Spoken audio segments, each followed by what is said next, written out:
Showtime! Ito, kahapon isang malinis standing ovation ang ibinigay ng ating mga hurado at madang people sa grupong ito na ipinagmamalaki ng National University ng Sampaloc, Manila. Tama pa rin, Mark. Pounding naman kasi mga structure na bakit literal na lumilipad sa stage yung mga college guys ito. At kahapon na pare, nakatime nila yung mga taga-CCP. Pero ngayon, tingnan ko makuha nilang solo ang 1.5 million pesos. Kaya natin ang kwento ng Underdogs. VDR, pasok!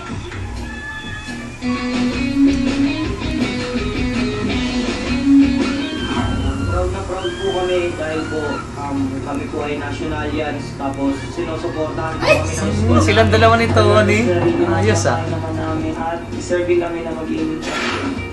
Kaya po namin makipagsabay sa ibang schools, tapos proud po kami sa talent na binigay ni God at willing po kami na i-share sa madlang people. Madlang people, expect nyo pa na gagawin namin malinis ang aming sayaw. Huwag kayo makakabog na stands. Abangan nyo po kami dahil po marami po kaming inihanda para sa inyo. Ano sinasabi niya siguro? Secret.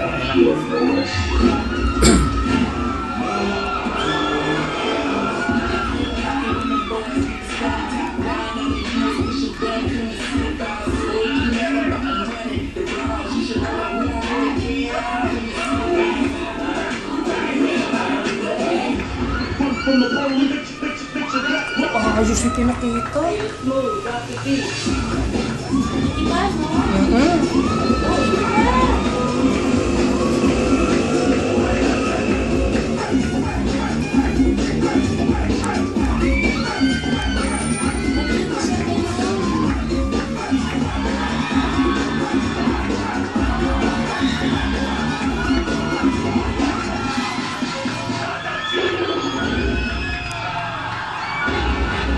Ay, gusto ni Jong eh, no? Gusto ni Jong eh, ganong-ano eh.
Sabi niya nila sabihin na sila extra na ako eh.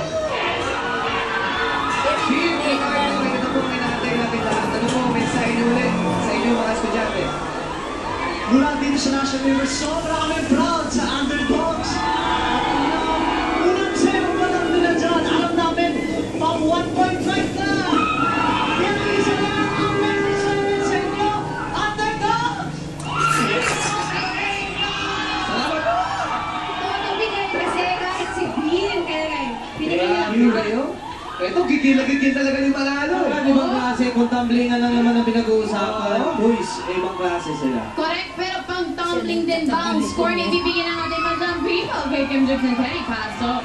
Siyempre, kaya sa mamimigyan natin ng madami pa sa muna tayo. Ang ating mga kalahok ay mga underdog. Ang underdog ay mga tinagong tao na biglang nananalo. Ang kabaliktaran ay mga top dog. Ang mga top dog ay kadalasan mga diamado, biglang natatalo. Madlang people, ready na ba kayo dyan?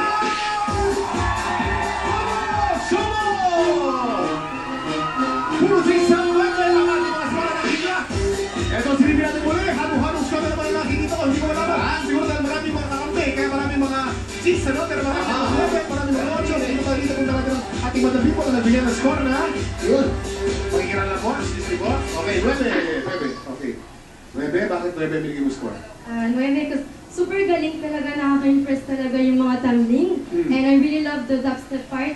I really loved it. Ang galing talaga, but I'm sure siguro mas Sana more energy pa. Katanggalin. Super Yun.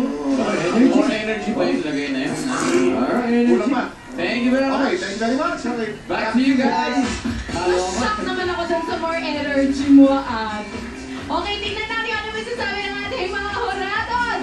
Gretchen Polino. Underdogs. I really like you guys.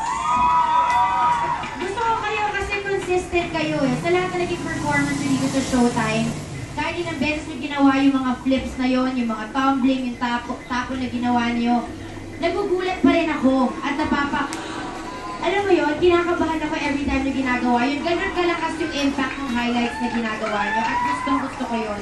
Aside from that, choreography, impact, confidence, check na check sa akin. Kaya dyan, ito ang score ko para sa inyo. Thank you.